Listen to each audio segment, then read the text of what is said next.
dahil sa kanyang katalinuhang pang-superior at kahangahangang galing sa pag-arte. Isang magandang babae na eksperto sa panloloko sa iba't ibang lugar. Ang nagnanakaw mula sa mayayaman at ibinibigay sa mahihirap. Sa isang kasino, isang magandang may-ari ang naghahati ng baraha. Sa sandaling ito, isang mayamang babae ang dumating kasama ang isang gwapong asistan. Nang makita ang malaking bag ng pera na dala ng babae, agad na umiti ng pagak ang may-ari ng kasino. Sumali ang babae sa pustahan ngayong gabi. Napakasimple ng alituntunin ng laro, hulaan kung pula o puti. Ang posibilidad na manalo o matalo ay 50 tandang bawas 50. Gayunpaman, walang sinuman ang nag-akala na ang babae ay palaging tama sa kanyang hula at nanalo ng malaking halaga mula sa kasino. Sa katunayan, ang mayamang babae ay isa ring manloloko na karaniwang nagpapanggap na isang manggagamot upang makakuha ng pera. Sa pamamagitan ng kanyang galing sa pagsasalita, pinilit niya ang mahihirap na tao na kusang loob na ibigay ang kanilang pera sa kanya. 2 linggo na ang nakalipas. Ginamit niya ang pera upang suhulan ang tagahati ng baraha ng kasino. Nagkasundo na ang tagahati ng baraha at ang babae na kung kumindat siya ng isang beses, tumaya sa pula. Dahil sa pandarayan na ito, nanalo siya ng malaki sa bawat laro. At nagsimulang mainip ang may-ari ng kasino. Sa ganitong takbo, tiyak na mananalo niya ang lahat ng pera ng kasino.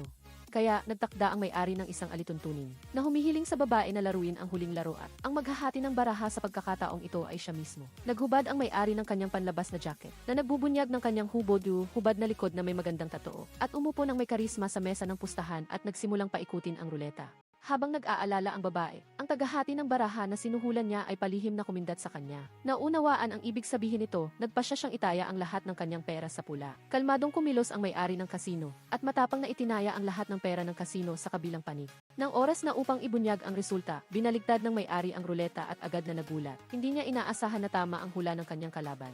Nang makita ang babae na galit na isinisiksik ang pera sa kanyang bag, matapang na hinugot ng may-ari ng kasino ang hairpin. Inayos ang kanyang makintab na buhok at kumuha ng isang manipis na espada. Itinutok niya ito sa babae at hiniling sa kanya na iwanan ang pera. Nang magkaharap ang dalawang babae, biglang nagkagulo ang kasino. Sumugod ang pulisya at mariing ipinahayag na aarestuhin ang may-ari ng kasino. Hindi sumuko ang may-ari ng kasino at magpapabihat. Nagplano siyang gumamit ng espada upang lumaban. Ngunit sa halip, ang sumalubong sa kanya ay isang walang habag na putok ng baril mula sa pulis. Nang bumagsak ang may-ari, nagtatakbuhan ang lahat sa kasino. Sa gitna ng kaguluhan, upang protektahan ang babae, nasugatan ang gwapong asistan. Ngunit tapat pa rin siyang pinapayuhan ang babaeng mahal niya na umalis muna. Sinamantala ng babae ang kaguluhan upang tumakas mula sa kasino. Ngunit hindi niya inasahan nang makarating siya sa isang ligtas na lugar at buksan ang bag upang tingnan. Ang 2 bilyong cash sa loob ay naging mga anting-anting ng manggagamot. Noon lamang niya nalaman na naloko siya. Kasabay nito sa kasino, ang may-ari ng kasino na binaril ay ligtas na tumayo. Kasama ang pulis na bumaril at ang gwapong asistan ng babae ay napahagulgol sa tawa. Sa katunayan, silang tatlo ay magkakakampi. Ang tagahati ng baraha at ang pulis ay iisa. Kapag nagpapanggap lamang bilang tagahati ng baraha, nagsuot siya ng maskara. Sinamantala ang kaguluhan, pinalitan ng asistant ang bag ng pera ng babae, at ang mga sugarol sa kasino ay mga ekstra lamang. Lahat na nangyari ngayong gabi ay isang dula lamang, na pinagsama-samang inarte nilang tatlo. Para sa kanila, ang buhay ay isang serye ng sopistikado at kamanghamanghang mga pelikula tungkol sa dahil sa kanyang napakatalinong isip, si DJ ang pinuno ng tatlong ito. Si James na gumanap bilang tagahati ng baraha at pulis, ay isang veteranong manloloko, pangalawa lamang kay DJ sa grupo. Ang gwapo at batang si Guho ang pinakabata sa grupo, at siya lamang ang nag-iisa sa tatlo, na hindi itinuturing ang panloloko bilang isang propesyon para pagkatapos ng operasyong ito, masayang nagkalat at nagbilang ng pera sina DJ at James sa bahay. Tanging si Guho lang ang nagbabalak umalis sa grupo. Laging pakiramdam ni Guho na ang propesyon ng panloloko ay hindi angkop para sa kanya. Nang makita ang desisyon ni Guho na umalis, hindi na rin siya pinigil ni DJ at James. Sila ay tumaya na tiyak na babalik si Guho. Pagkatapos umalis sa grupo, namuhay ng payapa si Guho sa isang nayon sa tabing dagat. Hanggang sa isang araw, isang paraglider ang lumapag sa dalampasigan. Ang babaeng bumaba mula sa paraglider ay agad na tumakbo upang yakapin si Guho nang makita siya. Tiningnan ni Guho ng mabuti, halos masira ang kanyang loob. Minsan siyang umiiyak, minsan siyang tumatawa. Sa tuwing lumalabas si DJ, ang tahimik na buhay niya ay gumugulo. Walang hiya namang nanatili si DJ sa nayon kasama si Guho upang pagmasdan ang mga bulalakaw at kumain ng abalon. Nang pakainin siya ni Guho, patuloy na nagbabago ang emosyon ni DJ. Minsan naiinis siya dahil nabubuhay ng maayos si Guho kahit wala siya. Minsan naman ay nagpapatawa siya sa sarili at tinatawag ang sarili bilang isang henyong baliw na may anti-social personality. Habang naglalaro si DJ sa sarili, nakatanggap si Guho ng tawag mula kay James. Nalaman na na-ospital si James. Agad silang nagmadali patungo sa ospital. Sa ospital, bali-bali ang buong katawan ni James. at nababalutan ng benda tulad ng isang mummy. Tinanong ni Guho ang dahilan at dahan-dahang ikinuwento ni Dijayang. Ang kasalukuyang kalagayan ni James ay may kinalaman sa isang nabigong plano ng panloloko. Hindi pa nagtatagal pagkatapos umalis ni Guho sa grupo. Tinarget ni James ang isang malaking biktima, si Chairman Teo. Sa panlabas, siya ay isang masigasig na negosyante na naglilingkod sa lipunan, gamit ang perang kinita niya upang magpatakbo ng isang orphanage. Ngunit sa katunayan, iyon ay isang balakayo lamang. Sa likuran, nilulustay niya ang kayamanan at sa pilitang inaangkin ang lupa ng simbahan. Tinawag siyang peking ama ng underground economy ng mga tao sa Gangnam area, na nagtataglay ng ganap na kapangyarihan sa pamilya. Kamakailan, nagsasagawa ng investigasyon ang Bureau of Tax na nakatuon sa mga ilegal na pinagmumula ng pondo upang makaiwas sa buwis. Nagtago si Chairman Teo ng daan-daang bilyong won na cash. Ang kagyat na gawain niya ngayon ay ilipat ang lahat ng perang ito sa ibang bansa. Nakuha ang impormasyong ito ilang araw na ang nakalipas. Nagsimula si James ng isang plano ng panloloko na tinatarget si Chairman Teo upang akitin siyang kumagat sa pain. Nagpanggap si James bilang kapitan ng isang cargo ship at sadyang iniwan ang kanyang wallet na may mga dokumento sa banyo upang makuha ito ng chairman. Mula noon, nakilala nila ang isa-ki-isa. Ayon sa plano, dinala ni James ang chairman upang bisitahin ang barko at ang mga container ng kanyang mga kalakal upang makuha ang tiwala niya. Isang araw, kusa siyang kinontak ng chairman at hiniling sa kanya na tulungan siyang ilipat ang kanyang mga gamit sa ibang bansa. Pagkatapos mailipat ng mga tauhan ng chairman ang mga gamit sa container, isang grupo ng mga ekstra na inarkila ni James ang nagpanggap bilang mga empleyado ng Bureau of Tax upang mag-inspeksyon dahil sa natanggap na tip. Ngunit hindi inaasahan, walang laman ang loob ng container. Lumalabas na nabasa ng chairman ang plano ng panloloko ni James. Ang kasalukuyang kalagayan ni James na nababalutan ng benda tulad ng mummy ay utang din niya sa chairman. Pagkatapos marinig ang kwento ni Dijayang, inosenteng sumumpa si Guho na maghihiganti para kay James. Naaalala niya pa rin ng malinaw na ang speed dial number isa sa phone book ni James ay siya. Matagal lang naantig si Guho dahil dito at hindi niya malilimutan. Kung itinuturing siya ni James bilang number isa, bilang pamilya, paano niya babaliwalain ang sitwasyon niya? Pagkatapos magdesisyon na maghiganti para kay James, bumalik si Guho sa punong tanggapan ng grupo. Nang araw na iyon, masiglang kinuha ni Dijayang ang isang pulang sexy na damit na panloob. Maingat na ibinaba ni Guho ang damit na panloob ni Dijayang at napahagulgol sa tawa habang nakahawak sa kanyang tiyan. Ikinuwento niya ang sunod-sunod na mga kabiguan ng honey trap ni Dijayang at iginiit na wala siyang likas na talino para sa pang-aakit. Ang kanyang honey trap ay tanging ubos lamang sa bawat selula ng pag-ibig ng mga lalaki. Pagkatapos ng ilang araw na pahinga, nakaisip si Ijang ng isang magandang plano sa pagkakataong ito. Ang pangunahing focus ay ang aviation. Kaya naman, nag-aral si Ijang ng kaalaman sa pagpapalipad, kasanayan sa first aid, ang kilos ng isang flight attendant at iba pa. Dahil sa kanyang napakatalinong isip, madali at mabilis na nag-self-study si Ijang sa maikling panahon. Di nagtagal, matagumpay siyang nagkunwari bilang isang flight attendant at nakihalubilo sa isang airline. Sa biyaheng ito, si Chairman Seo ay isa rin sa mga pasahero. Sa eroplano, gumanap si Ijang bilang isang attendant, habang si Guho ay nagpanggap bilang bastardong anak ng may-ari ng airline group. Matapos magsinyasan gamit ang mata ayon sa plano, biglang nagbuhos si Guho ng isang tasa ng ice water sa mukha ni Ijang. Ginagamit ang dahilan na ito upang gumawa ng gulo sa eroplano.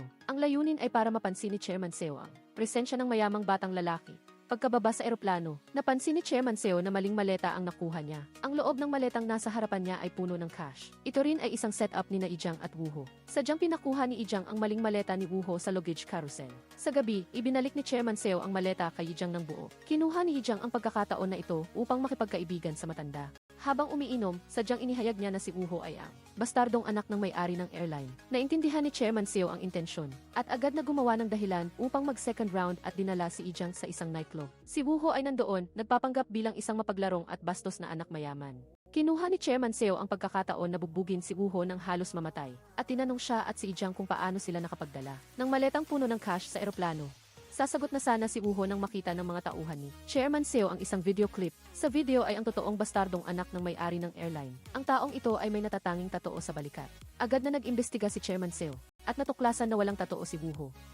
Nang makita na peke si Wuho, hindi nagpakita ng awa si Chairman Seo. Nagtangka siyang gamitin ang baril upang manakot at pilitin si Wuho na ibunyag ang kanyang tunay na pagkatao. Itinutok ni Chairman Seo ang baril kay Wuho, nanganganib ang buhay. Sinabi ni Wuho kay Chairman Seo na tumingin sa kabilang balikat niya. Sa katunayan, ang tatoo ay nasa kabilang balikat. Lumalabas na ang imahe sa video ay ang refleksyon sa salamin. Gayunpaman, hindi ito nangangahulugang naniwala na si Chairman Seo kay Wuho. Sa daan pa uwi, inutusan niya ang kanyang mga tauhan na mahigpit na bantayan Wuho upang kumpirmahin ang kanyang tunay na pagkakakilanlan. Handa na si Wuho. Nakita lang na nagpanggap siya bilang isang mayaman na batang lalaki na sobrang nababato, kasama ang 4-5 na alagang aso habang naglalakad. Pagkatapos dinala niya sila sa bahay ng isang mayaman na mag-asawa sa tabi, na lumilikha ng ilusyon na siya ang may-ari ng mga aso. Nakuhanan ng tauhan ni Chairman Seo ang eksena ng batang lalaki na naglalakad kasama ang mga aso, kaya di nabawasan ang kanilang pagdududa kay Woo Ho. Kinabukasan, nakipagkita si Chairman Seo kina Woo Ho at Jiao, at hiniling na dalhin nila ang 2 maleta sa Pilipinas, at huwag na huwag itong buksan. Sinunod ni na Jiao at Woo Ho ang utos at matagumpay na dinala ang mga gamit sa destinasyon. Pagdating doon, nakita nila ang mga empleyado ng isang roadside inn na nag-aalok ng serbisyo. Biglang bumalik ang mga alaala ni Woo Ho sa loob ng maraming taon. Noong nakaraan, si Woo Ho ay may-ari ng isang inn sa isang maliit na isla. Sina Jiao at James ang mga bisita na nag-book ng kwarto. Umibig si Woo Ho sa magandang si Jiao sa unang tingin. Kaya, nalulunod si Woo Ho sa alaala. Hindi niya inaasahan na paggising niya, pareho silang hinimatay ni Jiao. Lumalabas, hindi nila alam kung kailan. Nagpalabas ng isang uri ng gas sa loob ng kotse na nagdulot ng kawalan ng malay. Nang magising si Woo Ho, nataranta siyang napagtanto na siya ay nasa loob ng isang inabandonang bahay na nakakandado. Sa pagtingin sa bintana, makikita na may mga taong nagbabantay sa labas. Malinaw, sila ay dinukot. Nagising si Jiao pagkatapos ng sandali at nakilala ang dumukot sa kanila. Inihayag ng lalaki na nakipagtulungan siya sa chairman noon. Ngunit kinuha ng kabilang panig ang kanyang mga organo. Kaya gusto niyang maghiganti ngayon. Ang 2 maleta ng chairman ay puno ng iligal na droga. Hiniling ng lalaki kay Jiao na makipagtulungan. At sinabi na ibibigay niya ang droga sa pulisya ng Korea. Sa oras na iyon, kailangan ni Jiao na humarap upang magbigay ng patotoo na ang chairman ang utak. Nang makita si Jiao na nag-aalangan, nagbanta ang lalaki. Kung hindi siya papayag na makipagtulungan, hindi siya mag-aalangan na putulin ang isang daliri ni Woo Ho. Hindi inaasahan, hindi nagmakaawa si Jiao. Bagkus ay hiniling niya sa lalaki na huwag putulin ang gitnang daliri ni Woo Ho. Putulin na lang ang ring finger, para may daliri pa siyang mapagkakitaan. Kinuha ng lalaki ang kutsilyo, at balak sundin ang sinabi ni Jiao na putulin ang ring finger ni Woo Ho. Natatakot siya at nanginginig, nakita niya na malapit nang maputol ang kanyang daliri. Ngunit bigla, may kotseng sumugod papasok. Ang dumating ay ang chairman mismo. Nang makita ito, tumakas ang mga tauhan ng lalaki. Tuwang-tuwa si Woo Ho na parang nanalo sa loto at sumugod sa mga bisig ng chairman. Pinasalamatan siya dahil dumating siya sa tamang oras bilang isang bayani. Pagkatapos sinumbatan ni Woo Ho si Jiao dahil hindi ito nag-aalala sa kanyang daliri. Ngunit alam ni Jiao na sa maleta ng chairman ay mayroong nakatagong listening device. Napagtanto niya na ang pagdukot ngayon at ang tinatawag na pagputol ng daliri. Ang lahat ay isang palabas na inayos ng chairman at ng lalaki. Sa kabutihang palamat, ang pag-arte ni Woo Ho ngayon ay napakanatural. At naniniwala siya na nagsimula ng magtiwala sa kanila ang chairman. Di nagtagal, nakatanggap ang chairman ng abiso ng investigasyon mula sa kawanihan ng Rentas Internas Tax Bureau. Dahil sa emergency na sitwasyon, nagpasya siyang bilisan ang plano na ilipat ang ari-arian. At dinala sina Jiao at Woo Ho sa kanyang lihim na vault. Ang black fund ng chairman ay umaabot sa 50 bilyong won. Hiniling niya na ang buong halagang ito ay ilipat sa ibang bansa bago sumapit ang susunod na linggo. Dahil sa napakalaking halaga, nakaisip si Jiao ng isang paraan upang makalusot sa security gate. Sa panahon ng peak season ng turismo, ang mga airline ay magbubukas ng isang espesyal na security check gate. Nagplano si Jiao na maglagay ng shielding device sa mga maleta na naglalaman ng pera. Sa ganitong paraan, maaari nitong harangan ang BENC penetration at tulungan ang bagahe na makalusot sa check gate. Matapos subukan ang pamamaraang ito, napatunayang nakakalusot ito sa lahat. Gayunpaman, sa araw ng pagpapatupad ng plano, sunod-sunod na nangyari ang mga problema. Una ay sa waiting room. Naaamoy ng police dog ang abnormalidad ng maleta. Si Woo Ho, na may dala ng maleta, ay inaresto rin ng pulisya sa akto. Labis na nag-aalala ang chairman Seo. Ang maleta na kinuha ng pulisya ay naglalaman ng 1 bilyong won cash. Pagkatapos ng ilang sandali, pinakawalan si Woo Ho dahil anak siya ng may-ari ng kumpanya. Ngunit hindi madali na mabawi ang 1 bilyong won. Nagbanta ang chairman Seo na kung hindi mababawi ang pera, ipapapatay niya sina Woo Ho at Jiao. Habang nag-aalala si Jiao, aksidenteng nabangga niya ang isang taong nagbibigay ng flyers. Nang makita ang mga flyers sa lupa, biglang nagkaroon ng pag-asa si Jiao at muling nagbigay ng ideya sa chairman. Ang chairman ay nagpapatakbo ng isang charity fund. Kailangan lang niyang gamitin ang pangalan ng fund upang mangolekta ng malaking donasyon sa ibang bansa. Pagkatapos ay mag-charter ng isang pribadong jet. Ikalat ang iligal na pera at gawing relief goods upang maipatupad ang transportasyon ng pera sa ibang bansa sa ilalim ng pangalan ng relief. Lubos na pinuri ng chairman Seo ang planong ito, nang hindi niya alam na nahulog na siya sa bitag. Sa katunayan, ang dahilan kung bakit napansin ng police dog ang maleta ay dahil palihim na nag-spray si Jiao ng isang espesyal na solusyon dito. Hindi maintindihan ni Woo Ho kung bakit hindi. Inihanda ni Jiao ang relief goods plan mula pa sa simula. Ipinaliwanag ni Jiao na ang paglikha ng kaunting insidente ay upang lubos na alisin ang pagdududa ng chairman. Bukod pa rito, ang tinatawag na shielding device ay sa katunayan isang peking item na inihanda ni Jiao ng mas maaga. Sa katunayan, ito ay isang programa lamang na naka-install sa computer. Anumang bagay na na-scan sa computer na iyon, ay hindi maipapakita ang tunay na nilalaman sa loob. Lahat ng dramang ito ay upang makuha lamang ang tiwala ng chairman. Ang chartered plane at rescue goods ang susi. Pagkatapos akayin ang hukbo sa loob, ang susunod ay ang ikalawang yugto ng drama. Sa pagkakataong ito, si Guho ay nagpanggap na direktor ng charity fund upang makipagkita sa senior management ng airline. Sa pangalan ng aid, hiniling niyang i-charter ang buong eroplano. Pagkatapos ay book ang chartered plane. Hinati ng mga tauhan ng chairman ang 50 bilyong won cash sa mga kahon at inilipat sa maraming sasakyan na tinatawag na rescue goods transport vehicles. Di nagtagal, dumating ang convoy sa paliparan. Maraming kahon ng cash ang hinati sa iba't ibang batch upang ikarga sa cargo hold ng eroplano. Sa eroplano, palihim na tinanong ni Guho si Digyang kung ano ang susunod na hakbang. Ngunit biglang pumasok ang chairman kasama ang kanyang mga tauhan at sinuntok si Guho nang walang sinasabi. Lumabas na sa sandaling iyon. Napanood ng chairman ang balita at natuklasan na ang tunay na anak sa labas ng may-ari ng airline ay pinatay sa ibang bansa. Napagtanto na siya ay naloko, ang chairman ay nagalit at napahiya at nagplano na mag-inject ng gamot kay Guho. Ngunit biglang umalog ng matindi ang eroplano. At ang agos ng hangin sa labas ay labis na hindi matatag. Mabilis na bumalik ang chairman sa kanyang upuan at nag-fasten ng seatbelt. Sa pagtingin sa labas ng bintana, ang eroplano ay umiikot, na tila malapit ng bumagsak, matapos ang anunsyo sa loudspeaker. Sinubukan ng kapitan na hilahin ang ilong ng eroplano pataas upang mapigilan ang pagbaba. At hiniling din na bawasan ang timbang sa kabin ng pasahero. Bilang isang flight attendant, mabilis na isinagawa ni Digyang ang utos ng kapitan. Kinuha niya ang lahat ng bagahe ng pasahero sa kabin, kasama na ang mga kahon ng pera ng chairman at dinala ang mga ito palabas. Sa sandaling ito, lumabas ang kapitan at siya pala si Dim.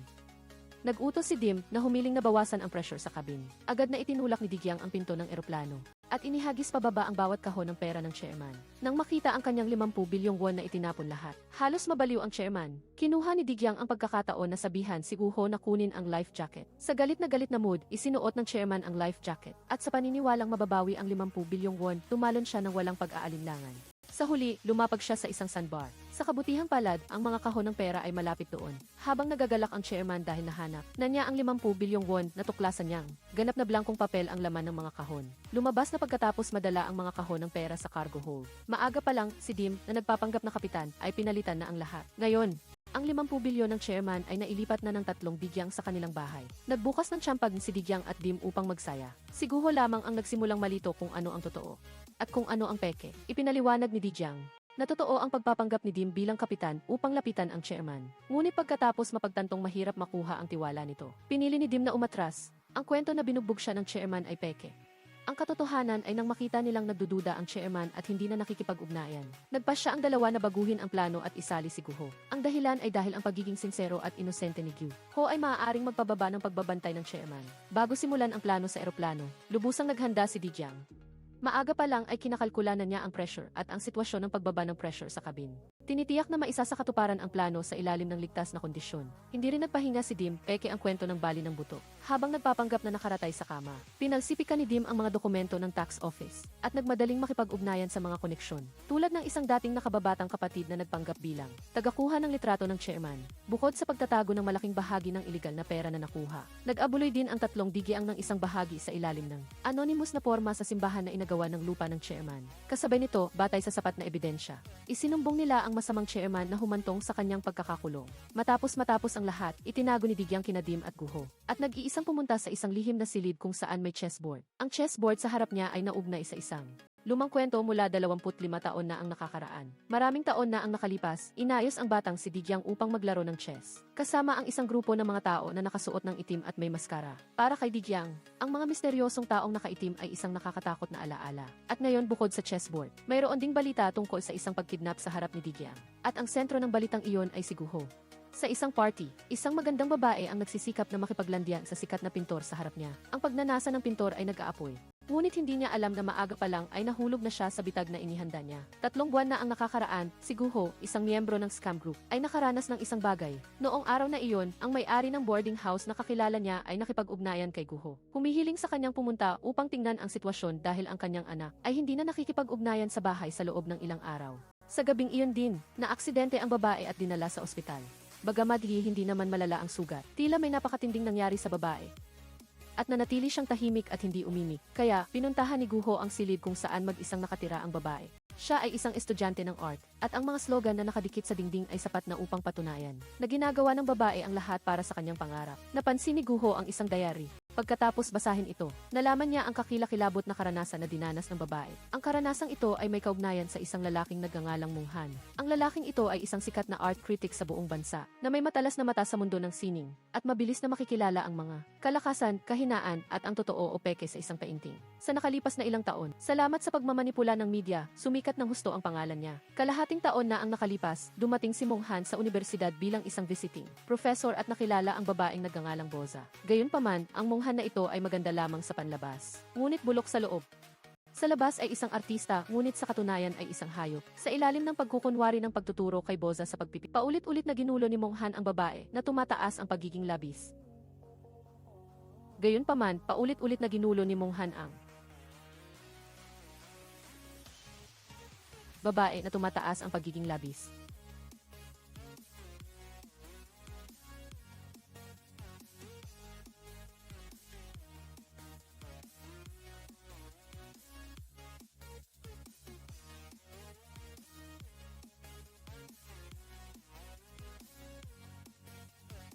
Naglagay si Mung Han ng mga listening device at surveillance camera sa lahat ng dako. Pagkatapos ay nagsimula silang magmonitor ng 24 paghahati pito. Naniniwala na ang mga siksik na kagamitang ito ay tiyak na makakatulong sa kanila na ilantad ang tunay na mukha ng lalaki. Sa pamamagitan ng surveillance camera, natuklasan nila na si Mung Han ay isang narcissist na hindi na malulunasan. Kapag naliligo, tinitingnan pa niya ang kanyang sariling ari na may tingin ng isang Diyos. Kahit sa paggamit ng banyo, pakiramdam niya mas maganda ang dumi niya kaysa sa iba. Iyon ay isa pa. Ang problema ay madalas tumulong si Mung Han sa pagtatasa ng mga painting ng iba. Ngunit palaging sadyang sinasabing ang totoong painting ay peke upang mabili ito mula sa kabilang partido sa napakababang presyo. At pagkatapos ay ibenta ito sa presyong 100 beses na mas mataas. Nang makita ang kanyang walang kahihiyang pagsisinungaling, hindi napigilan ni Guho at James na nagmamasid. Natawagin siyang isang tunay na scammer.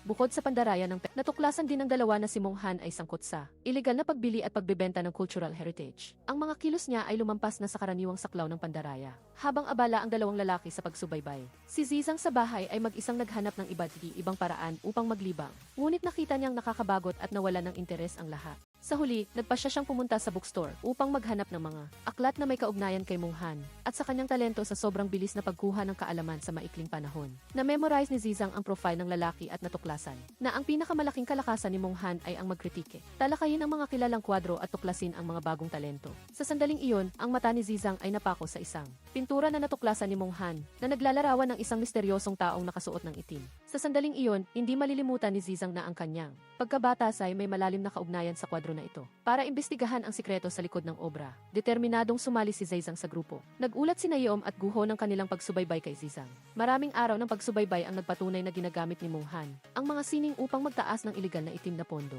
para sa matataas na personalidad sa politika. Sa tuwing gumagamit siya ng pondo ng kumpanya para bumili ng isang pintura, gagawa niya ito ng eksaktong kopya at pagkatapos ay isasabit ang kopya sa lobby ng kumpanya. Samantala, ang orihinal na pintura ay gagamitin para lumikha ng itim para sa presidente ng isang partikular na korporasyon. Tantiyan ni Yeom, ang bilang ng mga presidente ng Chaebol na kinontak ni Mung Han ay tiyak na hindi mabilang. Nakita ni Zizang ang oportunidad sa negosyo mula rito. Nagdesisyon na kailangan niyang makakuha ng malaking hati mula sa matabang tupa na ito. Para maakit ang lobo sa loob, kailangan ni Zizang ng pain. At ang pain na iyon ay siya mismo.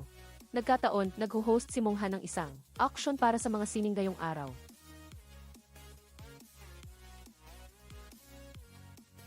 Agad sinamantala ni Mung Han ang pagkakataong lapitan ang maganda at mayaman na sikat na bisita na ito. Pagkatapos ng auction, inanyayahan niya si Zizang para maghapunan. Sa hapunan, sinadya ni Zizang na banggitin na ang kanyang kumpanya sa auction ay optimistiko tungkol sa pag-unlad ng sining sa Korea at nagpaplano ng mas maraming galaw na nakatarget sa merkado na ito sa hinaharap. Gayunpaman, mas tuso at mas mahirap harapin si Mung Han kaysa sa inaasahan nila. Para kumpirmahin ang tunay o peking pagkakakilanlan ni Zizang, sinadya niyang banggitin ang pinuno ng legal na departamento ng kumpanya sa auction. Sa totoo lang, dahil hindi nakahanda si Zizang, maaari lamang siyang umimprovisa habang naghahanap ng name card sa kanyang bulsa. Nang magsimulang magduda si Mung Han, sina Matay James at Guho ay tahimik na sumuporta. Mabilis silang naghanap ng impormasyon tungkol sa pinuno ng departamento online at nag-abiso kay Zizang sa pamamagitan ng isang maliit na mikropono na nakatago sa kanyang kamay. Bagamat hindi nakapagbigay si Zizang ng sagot sa oras, nanatiling puno ng pagdududa ang mukha ni Mung Han. Sa kalagitnaan ng pagkain, nagdahilan siyang umalis. Ngunit ang totoo ay para makipag-ugnayan sa isang kakilala upang magtanong.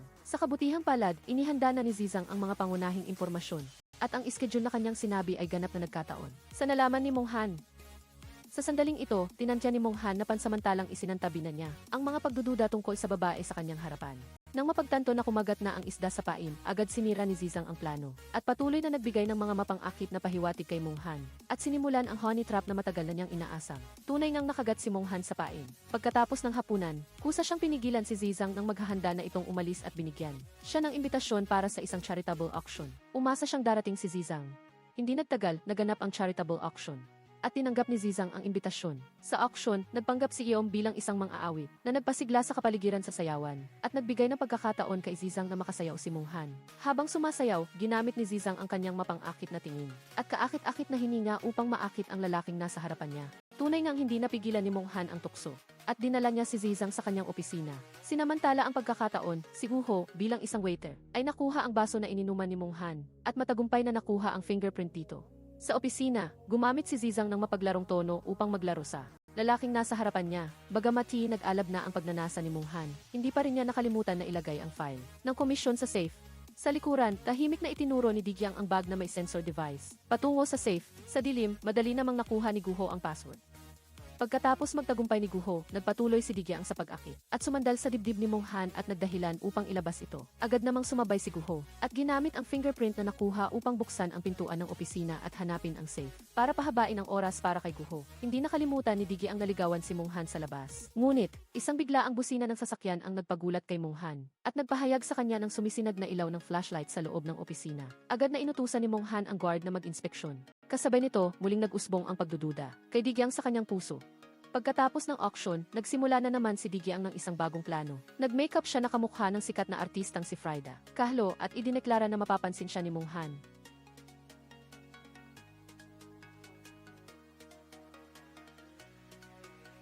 Ngunit ang resulta ay tinawanan siya ni Guho at James dahil sa kanyang napakababang kakayahan sa pagpinta. Pagkatapos magbiro, dinala ni Digyang sina James at Guho upang makilala ang isang dating kakilala niya, na isang artist na dalubhasa sa paggawa ng peking pintura. Pagdating doon, mabilis na pinili ni Digyang ang pintura na kailangang pekehin. Sa kamay ng artist na ito, kasama ang kahangahangang pino nitong teknik, mabilis na nalikha ang isang perpektong kopya. Marahil maging ang may akda mismo ay hindi ito makikilala. Nagpanggap si Guho bilang isang negosyante at dinala ang pintura kay Mong Han upang ipa-appraise. Habang nakatutok si Mong Han sa pagsusuri para maabala siya, handa na sina Digyang at James sa itaas na palapag. Pareho silang nagpanggap bilang presidente at sekretarya, at sadyang nagpakita ng misteryo at nagdulot ng ingay.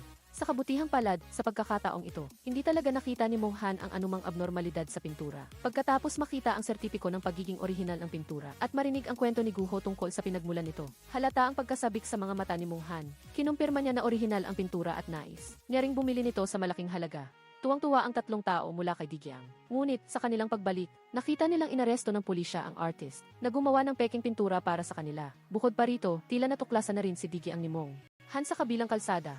Sa kabutihang palad, nagawa ng tatlo na magtago sa oras kaya hindi sila natuklasan ni Mong Han sa kabilang kalsada. Sa sandaling ito, nakatanggap si Guho ng tawag mula kay Mong Han na nag-aanyaya sa kanya sa isang pulong kinabukasan na may seryosong tono. Nang magkita, diretsyong tinanong ni Mong Han si Guho kung kilala niya ang isang taong nagngangalang S na siyang pangalan ng artist na inaresto. Nang makita ang matalas at patuloy na mapilit na tingin ni Mong Han, natataranta si Guho at nag-aatubili. Ngunit, biglang yumuko si Mong Han at humingi ng paumanhin kay Guho, at sinabing siya mismo ang nagsumbong sa pintura na dinala ni Guho kanina. Lumabas na matagal nang alam ni Mong Han na peke iyon. Habang nag-uusap, patuloy na nagmamayabang si Mong Han, na isa siyang eksperto sa appraisal na walang katulad. At walang sinuman ang makakatalo sa kanya, at walang peking pintura ang makakalusot sa kanya. Sa kabutihang palad, hindi natuklasan ni Mong Han ang peking pagkakakilanlan ni Guho bilang isang negosyante, at binigyan pa siya ng bagong imbitasyon sa charitable auction party. Dahil sa pagbubunyag ng peking pintura na ito, muling nakuha ni Mong Han ang atensyon ng media. Sa sandaling ito, napagtanto ng grupo ni Digyang na mas mahirap harapin si Mong Han kaysa sa inaakala nila. Ngunit mabilis na nakaisip si Digyang ng bagong paraan upang makuha ang talaan ng mga transaksyon sa sining ni Mong Han. Naniniwala siyang tiyak na nakatala sa aklat na iyon ang mga lihim na transaksyon ng pera sa mga politiko. Para makuha ang aklat, pinuntirya ni Digyang ang auction party na ito. Ang party ay gaganapin sa isang pribadong villa ni Mong Han at nandoon din ang kanyang opisina.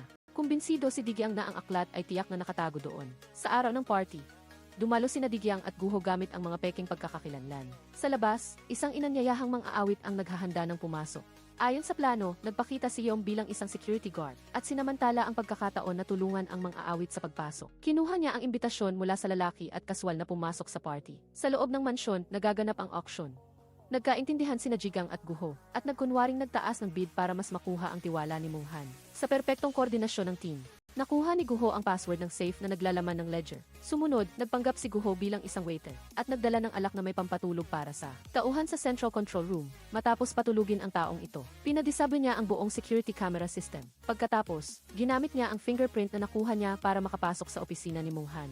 Ginamit ang password upang buksan ang safe at matagumpay na nakakita ng isang nakatagong EXP. Gayunpaman, habang kinokopya ang data mula sa list, hindi sinasadyang nakita ni Munghan sa ibaba ang ilaw sa opisina. Kaya dali-dali siyang tumawag ng security. Mabilis na umaksyon si Jigang, gamit ang kanyang pagkakakilanlan bilang isang mang-aawit upang ilihis ang daloy ng mga tao sa party. Nalumikha ng isang karamihan na humarang sa daanan ng security. Pagkaraan ng ilang sandali, natapos ni Guho ang pagkopya. Ginamit ang spray bottle sa kanyang kamay upang atakihin ang security at matagumpay na nakatakas. Sa huli, nagpalit siya pabalik sa kanyang business suit, kumpleto na ang lahat. Nang mapansin niya ang mga mata ni Munghan na tila nagdududa, sinikap ni Jigang na manatiling kalmado. Buti na lang at nahulog na sa patibong ang taong ito noon pa. Nagpakita lang siya ng seryosong mukha at binalaan si Jigang na maging maingat at nagmamadaling bumalik sa opisina upang suriin ang safe. Nang makita na nandoon pa rin ang EXP, agad siyang nakahinga ng maluwag. Dinala ng grupo ni Jigang ang EXP pauwi. Ngunit natuklasan nilang hindi pala ito mga aklat ng transaksyon kundi maraming video ng surveillance. Sa video, maraming batang pintor ang nakakulong sa isang silid upang gumawa ng mga peking painting.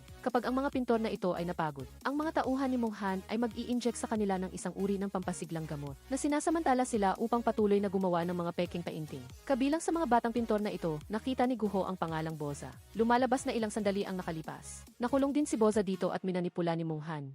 Upang malaman pa ang tungkol sa insidente, nagpunta si Guho sa ospital upang bisitahin si Boza. Dahil sa pag-aalala ni Guho, sa wakas ay isinalaysay ni Boza ang buong katotohanan. Bago iyon, nilapitan siya ni Munghan dahil sa kanyang talento sa pagpipinta. Inanyayahan siyang maging intern painter para sa kanyang kumpanya. Nangangako na pagkatapos ng internship ay magsasagawa ng solo exhibition para sa kanya. Para sa mga student painter tulad ni Boza, ang pagkakaroon ng exhibition at paglunsad, ang publiko ang pinakakaakit-akit na huli. Dahil sa pangarap, naniwala si Boza sa mga salita ni Munghan. Siya ay nagpunta sa isang bahay at ayon sa kanyang kahilingan, gumawa ng mga peking painting ng walang tigil. Sa ilalim ng labis na stress, unti-unting bumagsak si Boza. Ang mga peking painting na ginagawa niya ay nagsimulang magkaroon ng maliliit na pagkakamali sa detalye. Sa puntong ito, tinanggal din ni Munghan ang kanyang maskara ng kabaitan at pagpapaimbabaw. Walang habas niyang pinuna ang diskarte sa pagpipinta. Boza na masyadong hindi katanggap-tanggap at pinaalis siya upang hindi niya masira ang kanyang karera. Bago umalis, hindi nakalimutan ni Munghan na takutin si Boza. Sinasabing sapat na ang kamera sa silid upang patunayan na kusa siyang gumamit ng droga. Kung mabunyag ang insidente,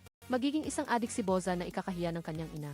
Ang gabi na pinaalis siya ni Munghan, lubhang nataranta ang isip ni Boza. Ang laman lang ng isip niya ay ang kanyang panunuya at paglalaro. Dahil din sa isang minutong kawalang ingat, na aksidente siya sa sasakyan. Matapos marinig ang kwento ni Boza, labis na nagalit si Guho at nanumpa na maghihiganti para sa kanya at sa hindi mabilang na iba pang batang pintor na nakakulong. Nag-uwi si Guho ng side dish na ipinadala ng ina ni Boza. Tinikman ito ni Jigang at napabulalas na ang lasa ng pagkaing ito ay talagang isang sining. Isang simpleng pangungusap ngunit nagbigay ito ng inspirasyon kay Jigang, na tumulong sa kanyang mabilis na makaisip ng susunod na hakbang upang harapin si Munghan. Ayon sa plano ni Jigang, muling nagpanggap si Guho bilang isang negosyante upang makipagkita kay Munghan. Sa pagkakataong ito, nagdala siya ng maraming painting. Partikular na napansin ni Munghan ang isang oil painting, at walang tigil sa pagpuri na perpekto ang painting na ito. Sinabi ni Guho kay Munghan na ang painting na ito ay ginawa noong 1933. Ang may akda ay isang hindi kilalang babae na namatay ng maaga dahil sa sakit. Hindi nagtagal, dinala ni Munghan ang hindi kilalang painting na ito sa isang auction exhibition na naglalarawan ng detalyado ang perpektong artistikong katangian nito. At idiniin na ang pintor ay isang henyo na hindi pa natutuklasan. Agad namang gumastos si Jigang ng 100 milyong won upang bilhin ang painting. Pagkatapos, patuloy niyang inudyukan si Munghan na sinasabing ang kanyang aksyon ay isang pamumuhunan at naniniwala siya na ang babaeng pintor na ito ay tiyak na may iba pang gawa. Ang sakim na si Munghan ay nahulog nga sa bitat. Kung bibilhin ng auction company ni Jigang ang lahat ng painting ng babaeng pintor na ito, magiging malaking tubo ito para sa kanya. Sa pag-iisip nito, nakipag-ugnayan si Munghan sa kanyang kalihim at inutusan itong magtanong tungkol sa natitirang mga gawa ng babaeng pintor. Hindi nagtagal, nakatanggap ng balita si Munghan. Narinig niya na ang isang antique dealer ay may painting na may katulad na estilo, kaya nagmadaling pumunta si Munghan. Matapos suriin, kinumpirma niya na ang painting na ito ay talagang sa hindi kilalang babaeng pintor at nag-alok na bilhin ito sa 3 beses na mas mataas na presyo. Kasabay nito, nakita rin niya ang address ng babaeng pintor sa easel.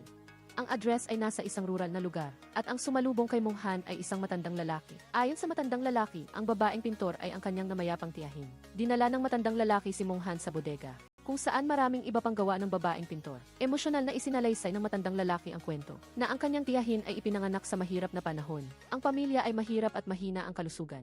Upang makabili ng kagamitan sa pagpipinta, kailangan niyang magtrabaho ng walang tigil. At sa huli ay namatay sa pagod sa isang gabing may niebe. Ang kwento ay isinalaysay ng buhay na buhay. Nalubos na naniwala si Monghan. Nag-alok pa siya ng 300 milyon upang bilhin ang lahat ng gawa ng babaeng pintor. Ngunit, sa sandaling ito, lumitaw si Jigang at walang sinabi. Agad na tinaasan ang presyo ng bilihin ng 0 beses. Bukod kay Jigang, ang negosyanteng nagpanggap kay Guho ay dumating din dito at lumahok sa auction. Nang makita ito, nag-alala si Monghan at itinaas ang presyo sa 5 bilyong won at sa huli ay matagumpay na nabili ang lahat ng painting mula sa matandang lalaki. Pagkatapos bilhin ang mga painting, hindi nag-aksaya ng oras si Monghan at agad na nagdaos ng press conference para sa auction. Bago ipakita ang mga gawa, inihayag ni Monghan ang self-portrait ng hindi kilalang babaeng pintor. Nakakagulat, isang babae sa madla ang tumayo at sinabing siya ang tao sa portrait. Ngunit hindi siya ang pintor na namatay ng maaga, kundi ang may-ari ng isang beach guesthouse at ina ni Boza. Pagkatapos sabihin ang mga salitang iyon, pumasok si Boza at tinanong si Monghan kung gusto niya ang kanyang mga painting. Lumalabas na ang tinatawag na hindi pa nailalatalang gawa ng hindi kilalang babaeng pintor ay gawa lahat ni Boza. Ilang araw ang nakalipas, nakipagkita si Jigang kay Boza at hinikayat siyang gumanti. Sa ilalim ng pag-aayos ni Jigang, gumawa si Boza ng maraming painting, kasama na ang portrait ng kanyang ina. Sa huli, pinatanda nila ang mga painting na ito upang gawing peke, bilang mga gawa na may tatak ng panahon. Nang malaman ang katotohanan, galit na galit si Monghan. Ngunit pagkatapos noon, nakita niya sa malaking screen na ipinapalabas ang video ng pagkakakulong niya sa mga batang pintor. Sa puntong ito, ganap nang nabunyag ang tunay na mukha ni Monghan. Agad ding dumating ang pulis, at inaresto siya sa iba't ibang kaso. Ang kaso ni Boza ay nalutas ng perpekto. Ngunit ang sikreto ni Jigang ay nagsisimula pa lamang. Ang totoo, noong araw na iyon, lihim na kinopya ni Jigang ang transaction record ng painting ng Ghost Castle mula sa BSB ni Monghan. Ang kastilyo na may mga misteryosong anino na nakasuot ng itim ay ang bahay bata ni Jigang. Ang kastilyo noong taong iyon ay wala ng tao, at ang painting ng mga taong nakasuot ng itim ay wala na rin. Ngunit ang takot sa puso ni Jigang ay hindi pa rin nawawala.